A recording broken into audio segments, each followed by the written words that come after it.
Oke. Sebelumnya semuanya saya mute dulu, mohon maaf supaya kita suara. Nanti lihat tuh Kepo. Tapi kan kita lihat ya.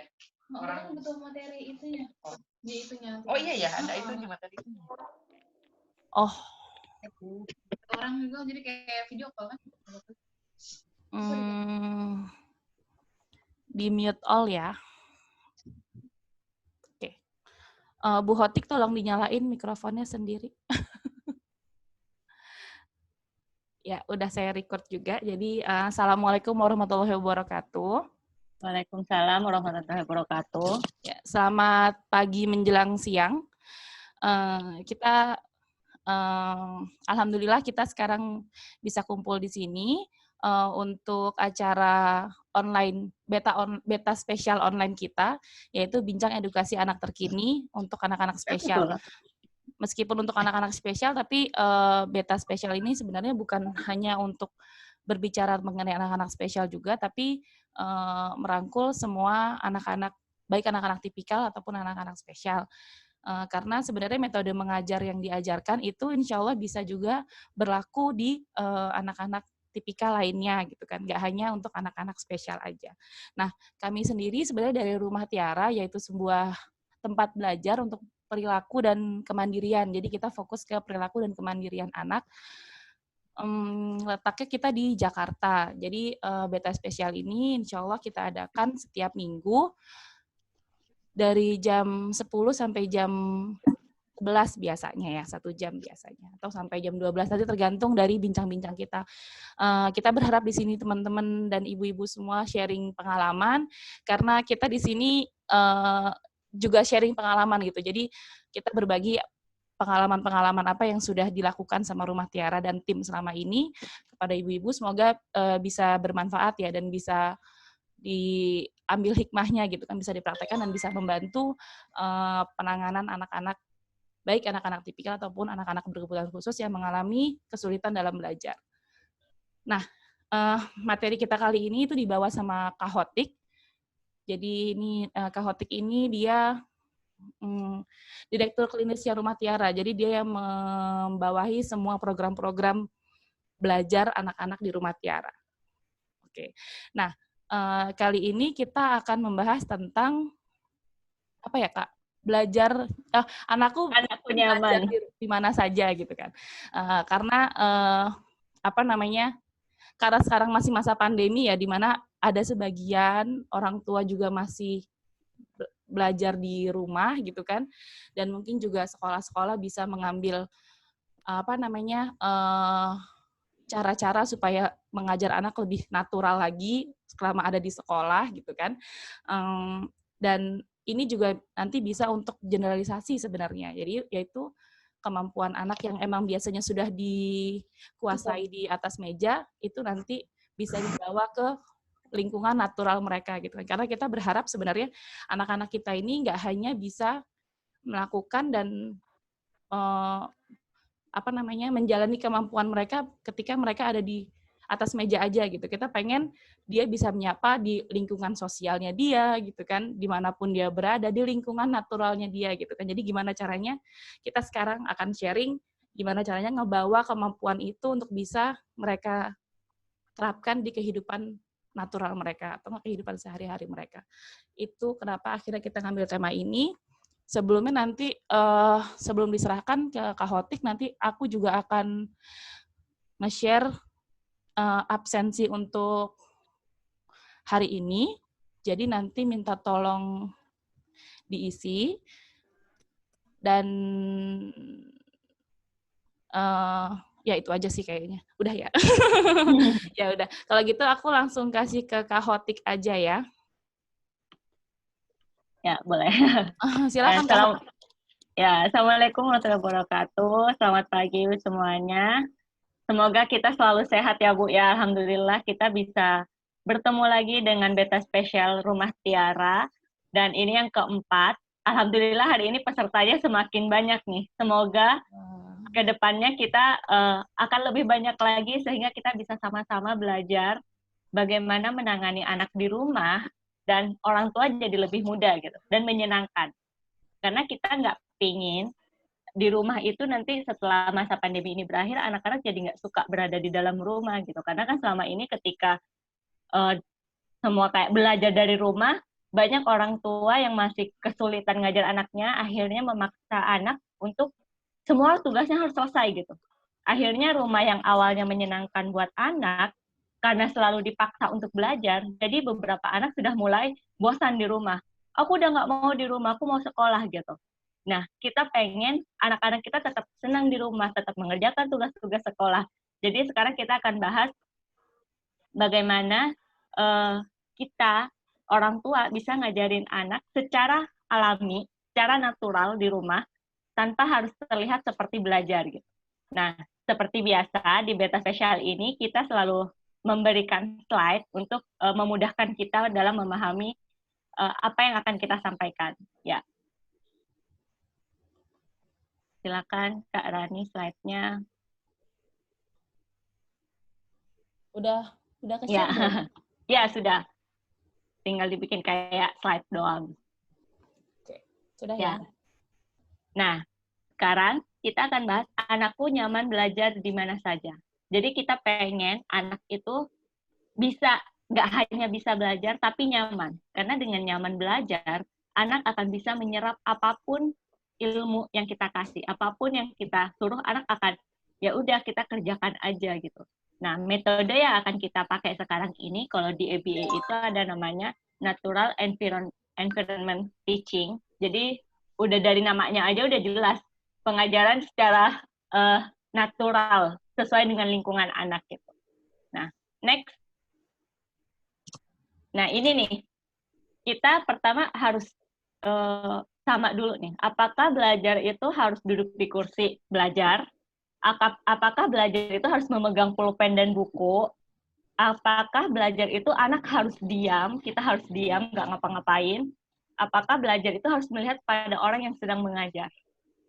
Nanti ibu-ibu bisa tambahkan sendiri dari stigma ini seperti apa. Atau ada yang mau menjawab dari ibu-ibu, belajar itu memang harus seperti ini kah? Atau ada konsep belajar yang lain? Sebelum kita lanjut ke slide berikutnya. Ada nggak ibu-ibu? Bisa raise hand kalau ada yang ingin disampaikan ya. Nanti kalau misalnya memang ada yang mau langsung berbagi, bisa langsung angkat tangan atau di komen langsung bisa. Jadi biar nggak nunggu sampai selesai materinya gitu. Nah, oke, lanjut Kak. Nah, kita jawab pertanyaan yang tadi dengan pertanyaan juga. Apakah dengan duduk di kursi itu anak bisa menyelesaikan tugasnya?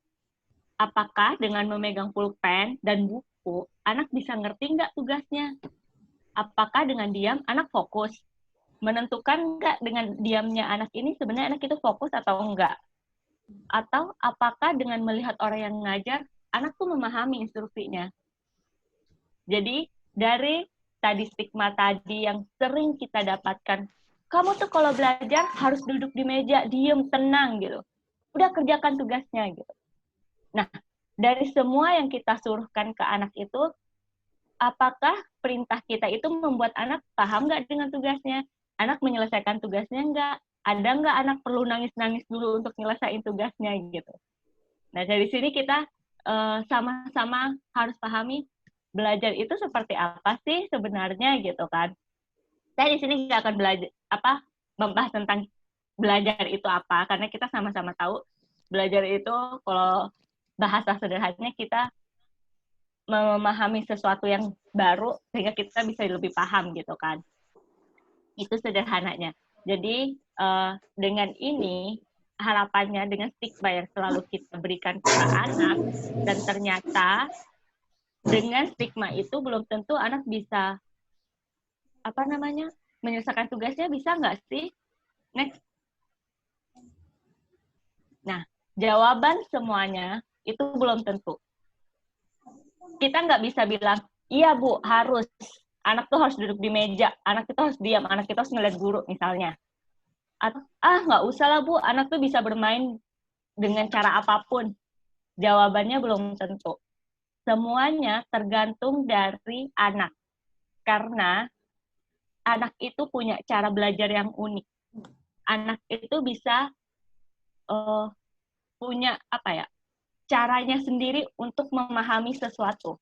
Nah, kita sebagai orang dewasa, sebagai orang tua, sebagai gurunya, bagaimana membuat anak ini menggali potensinya dengan cara belajarnya mereka.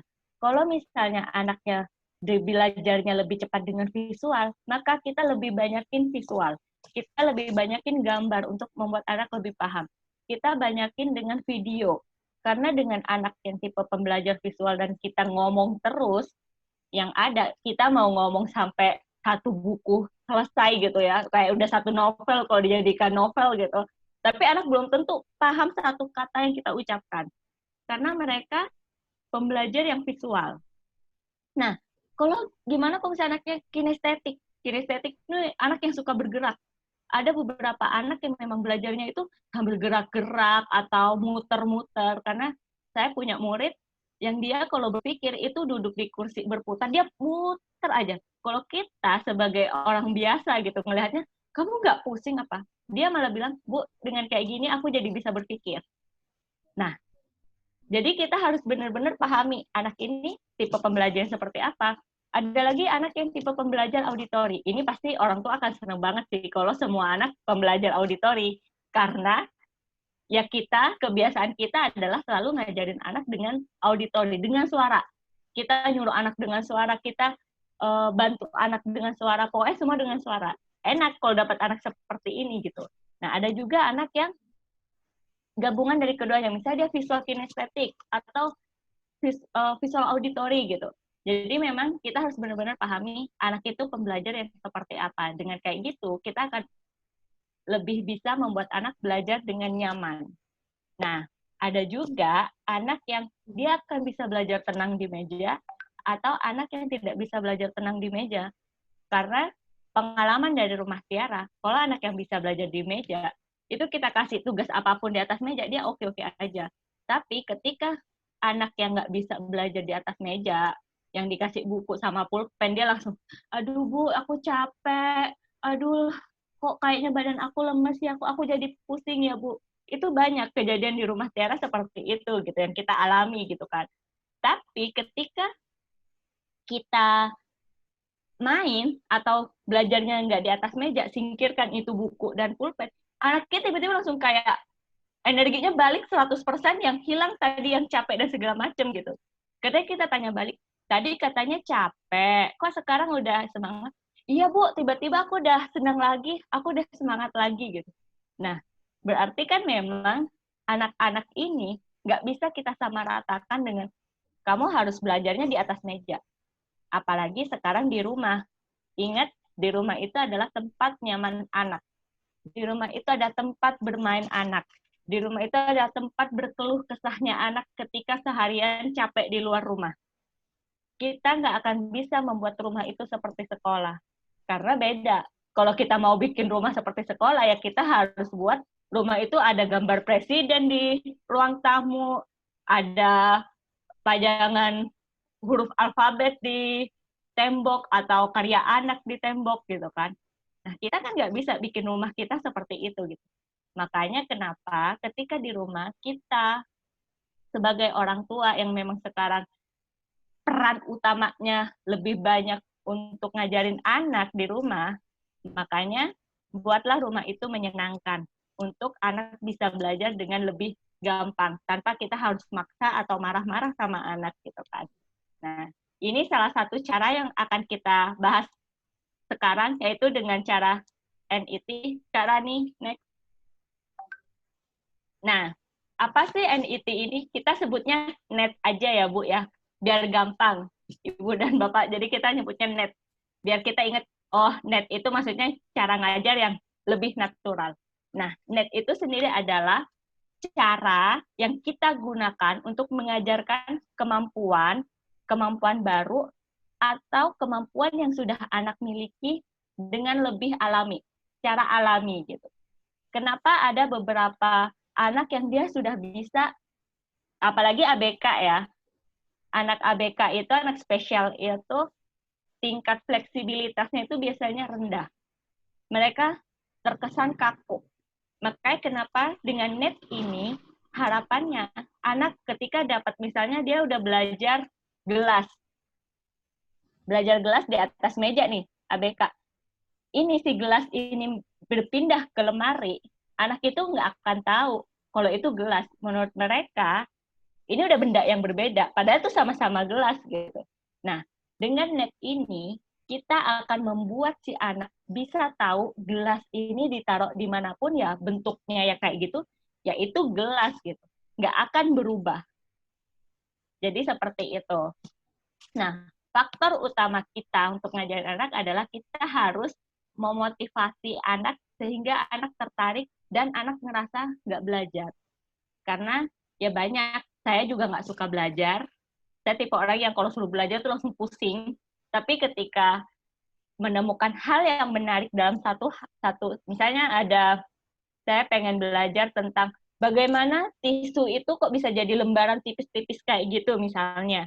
Saya akan tertarik untuk mempelajari itu gitu. Bagaimana prosesnya dan segala macam. Tapi ketika disodorin satu buku, nih, kamu baca cara membuat tisu seperti ini, kalau saya langsung tidur.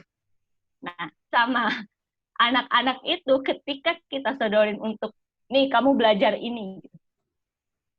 Kebanyakan mereka itu akan langsung nolak. Tapi kalau anak yang memang suka belajar, suka baca buku apapun itu, disodorin buku apapun, mereka akan baca dengan senang gitu.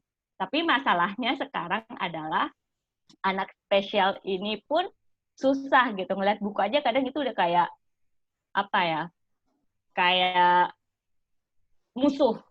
Saya pernah punya pengalaman, anak salah satu klien saya itu ini, dia awalnya ketika TK, masih TK, sama mamanya tuh ketika belajar huruf, menulis, itu selalu dimarahin. Dimarahinnya tuh kayak, kamu harus fokus, kamu tuh lihat tuh, kayak gitu. Terus sampai akhirnya ketika dia setiap kali ngelihat buku dan pulpen, tulisan, dia langsung badannya tuh panas. Nanti tiba-tiba mimisan, tiba-tiba dia pusing, terus dia bilang, aduh Bu, otak aku sakit, gitu.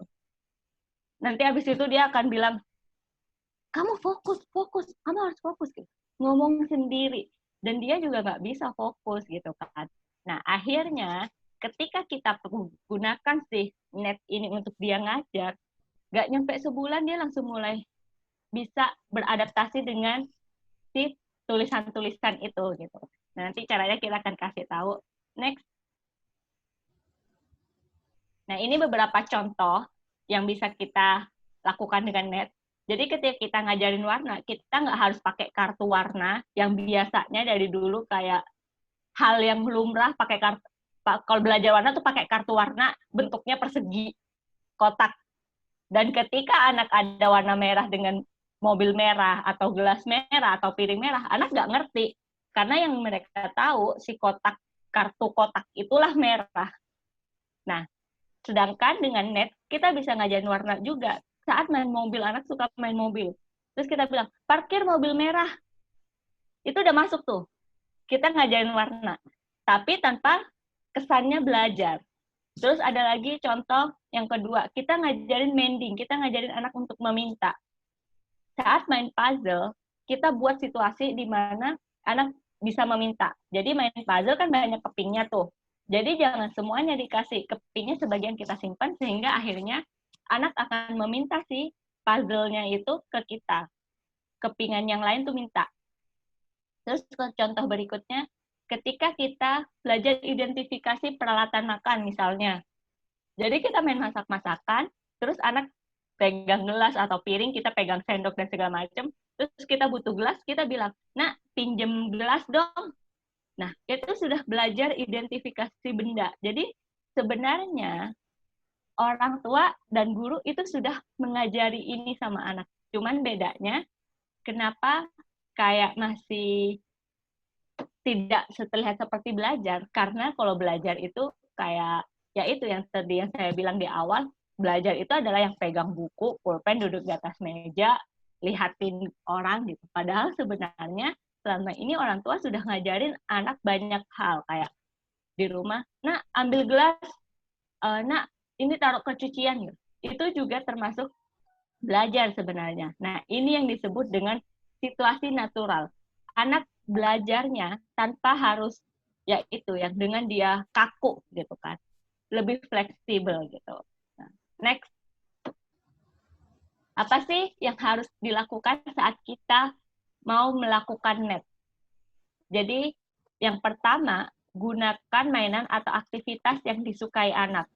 Ini poin penting karena kebanyakan sebagai orang tua atau guru kita kadang lupa benda itu nggak disukai anak tapi disukai oleh si guru atau si orang tua, dan kita memaksa anak untuk suka itu gitu, padahal semua orang punya ketertarikan masing-masing gitu kan. Jadi harus gunakan mainan atau aktivitas yang disukai anak. Kalau misalnya anaknya suka mobil, ya udah kita bagaimana caranya membuat mobil ini, anak belajar dengan mobil ini. Anak bisa menulis dengan mobil, anak bisa membaca dengan mobil, karena kita juga punya murid yang dia sangat suka mobil, dan ketika kita mau ngajarin dia membaca, menulis, awalnya menggunakan semuanya dari perlengkapan si mobil. Gitu. Terus, yang kedua, lakukan dalam durasi yang sebentar aja, namun diulang-ulang. Ini yang kadang kita juga pengennya udah sekalian aja lah, mumpung anaknya mau belajar langsung 30 menit, langsung 1 jam. Nggak usah lama-lama, yang penting konsisten, yang penting diulang-ulang terus gitu. Terus, nomor 3, harus selalu menjaga situasi yang menyenangkan. Jadi, situasi yang menyenangkan ini biasanya adalah kita nggak usah menyalahkan anak ketika anak melakukan kesalahan. Jadi misalnya anaknya salah ambil, misalnya kita minta, "Nak, parkir mobil merah," contohnya. Terus anaknya parkir mobil hijau. Oh, mobil merahnya ketinggalan ya. Jadi kita yang arahkan si mobil merahnya untuk diparkir. Tanpa harus bilang, "Jangan, itu mobil hijau. Kan mama udah bilang yang merah," gitu. Nah, kita nggak usah menyalahkan anak. Jadi kita tetap membuat situasi yang menyenangkan. Dan yang salah itu nggak usah kita label, yang langsung yang benernya yang kita bantu, dan yang kita label yang bener aja gitu. Sehingga situasinya tetap senang gitu. Anak nggak ngerasa disalah-salahkan terus, karena kadang secara otomatis kita selalu menyalahkan anak gitu kan. Nah, terus yang keempat, gunakan mainan atau aktivitasnya itu sebagai reinforcer. Nah, reinforcer ini hadiah.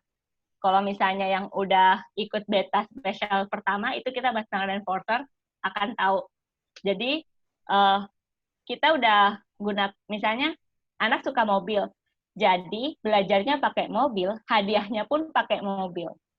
Jadi biar satu, karena kita pengen membuat situasinya itu natural, bukan yang anak suka mobil, lagi belajar mobil, tiba-tiba nanti dikasihnya hadiahnya HP.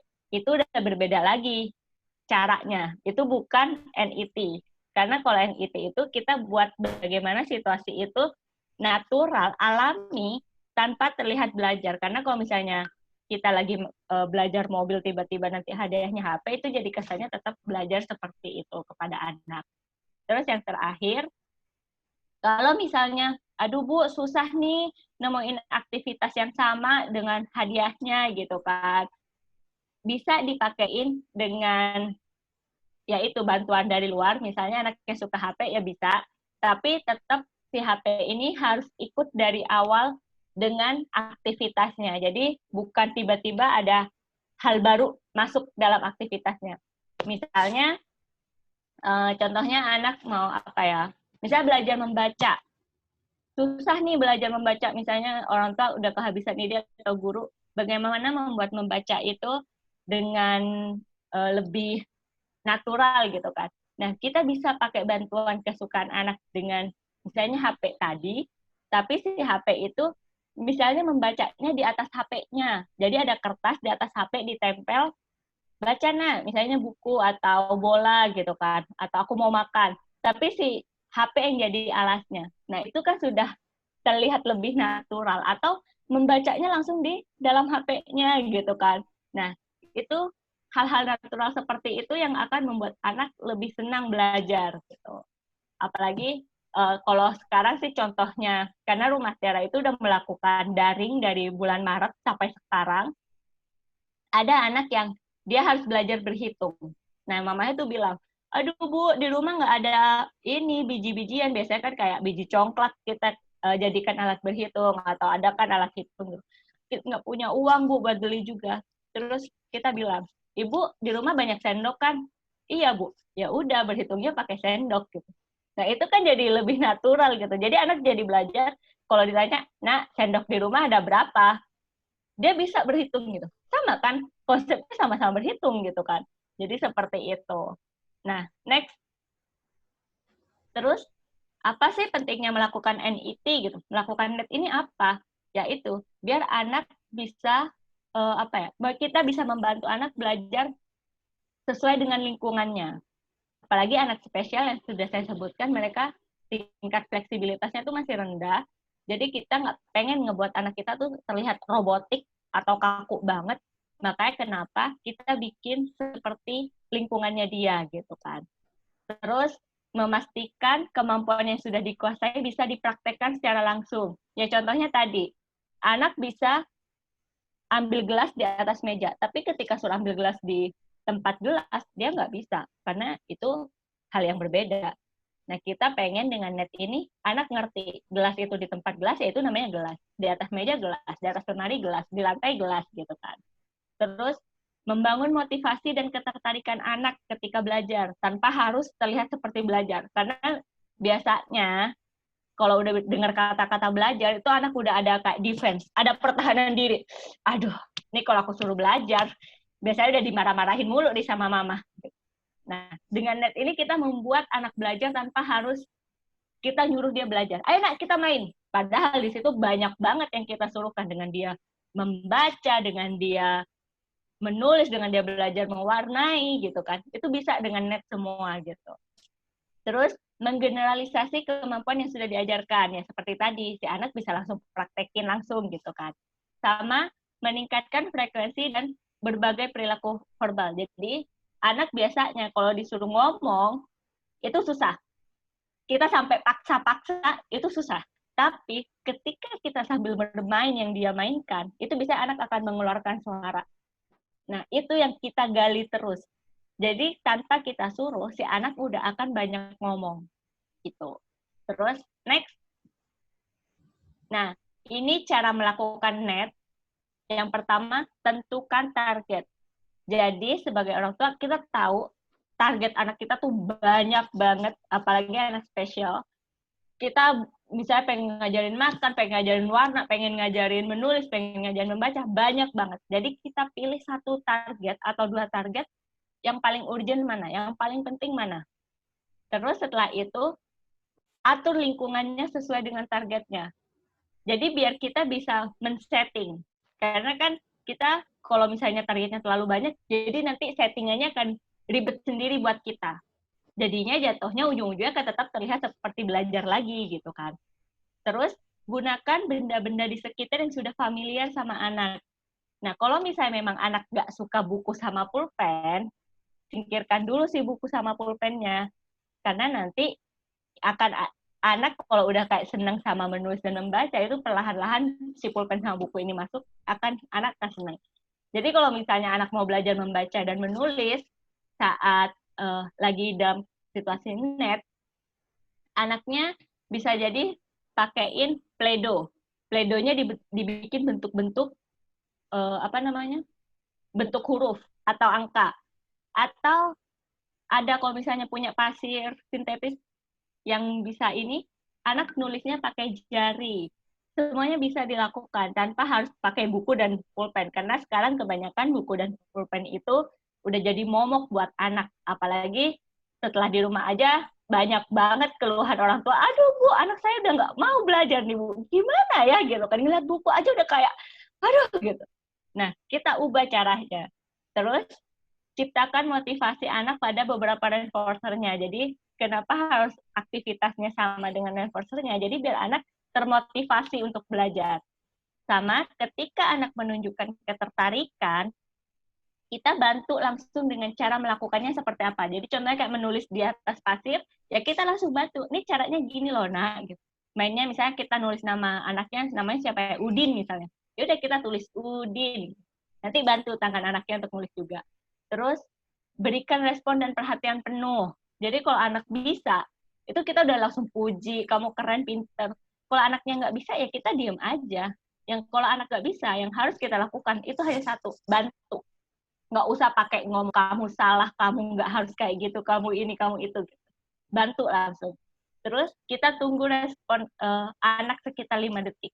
Jadi kalau anak udah kayak ngelirik aktivitas kita, itu kita nggak usah jangan langsung kayak, oh kamu mau main ini gitu. Tapi tunggu dulu. Karena khawatirnya anak kayak, itu baru ada kayak ketertarikan pertama. Kita bikin anak lebih penasaran sehingga anak mau join dengan aktivitasnya. Terus berikan specific reinforcer, hadiah kepada anak, sama kita harus berbagi kontrol. Ini yang sering kita lupa. Kita kalau bukan si guru atau orang tua yang si kontrol penuhnya, atau anak. Jadi berbagi kontrol ini misalnya mau main puzzle, jadi separuh puzzle buat anak, separuh buat si orang tua atau guru. Bermain, misalnya ini,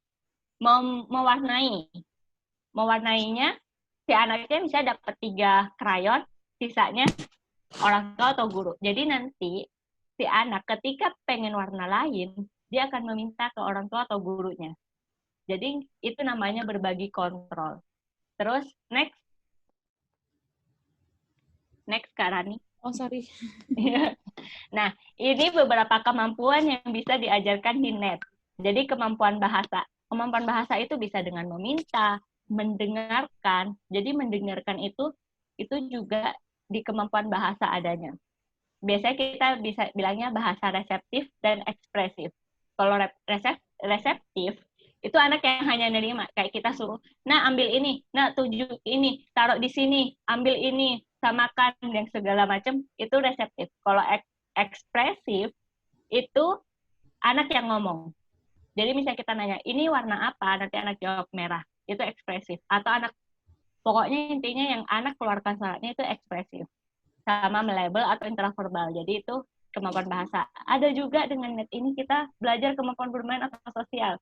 Ini nih yang biasanya sekarang jadi kendala juga. Orang tua banyak yang bilang, Bu, kan saya sekolahin anak saya untuk biar dia bisa bersosial, Bu. Sekarang jadi nggak bisa, Bu, karena di rumah aja. Gimana dong, gitu kan.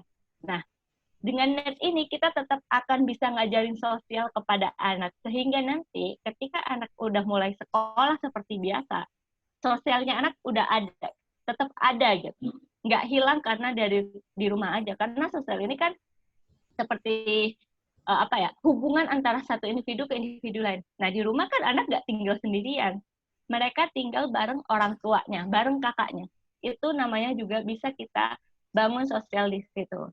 Terus ada kemampuan meniru. Nah, kemampuan meniru ini, kalau misalnya anaknya yang suka kinestetik, kemampuan menirunya bisa dengan anak main petak umpet, atau lompat kodok, atau merayap, yang seperti kayak tentara, lomba merayap atau lomba merangkak, itu seperti itu.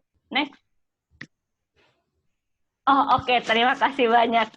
Sekarang waktunya kita berdiskusi, berbagi pengalaman, bagaimana selama ini ibu-ibu dan bapak-bapak mengajarkan anak memahami kemampuannya di rumah dengan lebih natural gitu kan. Ada yang mau berbagi di sini atau bertanya, silakan. Kak, ini di grup chat apa udah rame, apa ada yang bertanya atau enggak, kita lihat dulu ya. Atau siapa nih? Bu Ina Mama Gasan mungkin mau bercerita bagaimana membuat Gasan mau belajar sekarang membaca dan menulis yang awalnya sangat menolak untuk membaca dan menulis. Atau ibu-ibu yang lain? Atau mungkin tadi penjelasan saya kecepatan ya, Bu ya?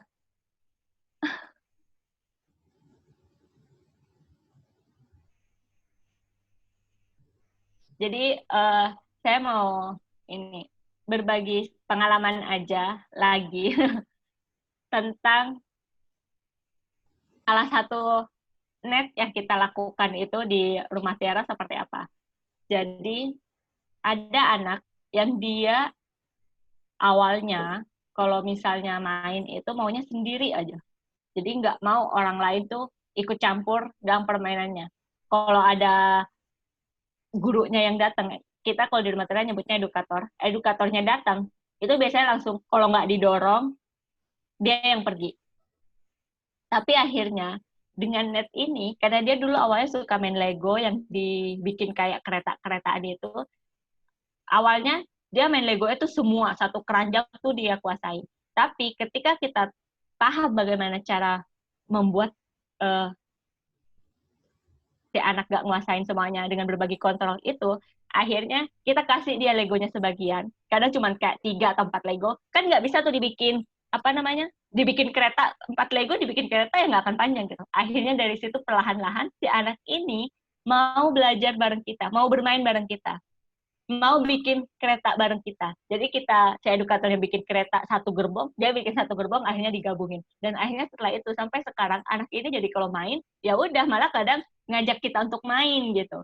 Nah, awalnya itu yang kita lakukan dengan cara bersosialisasi anak untuk bermain bersama. Kita nggak nyuruh anak, ayo kamu main bareng gitu. Tapi kita yang ajak atur anaknya seperti apa gitu. Oke, mungkin dari Mama Gasan, bisa Bu, sharingnya Bu. Oh, Masya Allah. Assalamualaikum warahmatullahi wabarakatuh. Waalaikumsalam warahmatullahi wabarakatuh. Hai Gasan. Sapa dulu, Pak. Hai Gasan. Hai. Iya, Bu Hati. Assalamualaikum Ibu-ibu, Bapak-bapak semua. Waalaikumsalam warahmatullahi wabarakatuh. Alhamdulillah. Apa yang tadi sudah disampaikan sama Bu Fatik itu awal-awal memang menjadi kendala bagi saya dan anak saya, Gasan. Gasan sekolah di Rumah Tiara sudah ada berjalan 2 tahun. Awalnya itu pembelajaran itu menjadi sosok yang sangat tidak nyaman bagi Gasan. Tapi alhamdulillah seiring waktu saya belajar, banyak mengambil ilmu dari Rumah Tiara. Sekarang diberi perintah, ayo selesaikan tugas. Karena kan Gasan kan selain di Rumah Tiara kan juga alhamdulillah sekarang sudah bergabung di TK regulernya yang untuk anak-anak umum. Alhamdulillah bisa ngikutin pelajaran. Dan bahkan selalu mengumpulkan tuh sering yang pertama ya Bu Hotik ya dibandingin anak-anak yang normal. Alhamdulillah. Iya. Selalu dapat nilai bintang. Teman-teman yang normal itu ya Masya Allah ya, malah mereka itu belum mengumpulkan. Gasan yang punya inisiatif belajar, ayo belajar ya. Seperti ini yang tadi Bu Hotik bilang. Apa tadi Bu Hotik yang hadiah itu? Iya. Ini salah satu hadiah nih favorit dia nih yang dia pegang nih. Lego ya Gasan ya. Iya. Dan masalah hadiah itu juga yang saya ingin bagikan juga pengalamannya. Jangan karena kita menginginkan jangan karena kita menginginkan anak kita itu selesai dalam menyelesaikan masalahnya seketika, kita juga menjanjikan yang namanya hadiah itu. Tapi kita juga harus memberi fakta bahwa aja